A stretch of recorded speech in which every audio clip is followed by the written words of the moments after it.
Angelo and Paul. Pakinggan muna natin kung kanino kaya na-impress si Coach Sharon. Naku, alam mo magkaiba kasi ang interpretasyon at magkaiba ang timbre ng boses nilang dalawa.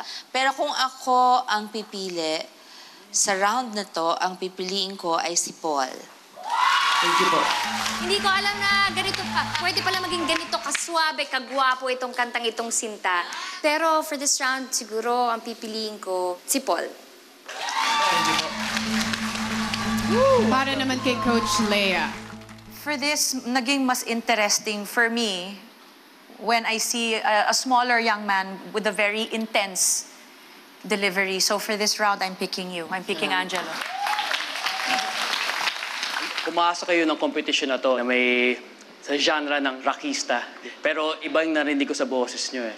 Na si Angelo sa parang mas soulful na R&B-ish na type na vocalist. And then si Paul more parang rock pa rin pero alternative more but a little more soul pa rin eh. Alam niyo yung mga hiningi ko sa inyo, di ba? Yun ang basehan ko eh. I'm very specific. I ask for certain things. Happy to say naman na nabigay niyo yun eh. So for the next round, sa tingin ko, sinong ready na mag-advance sa knockouts?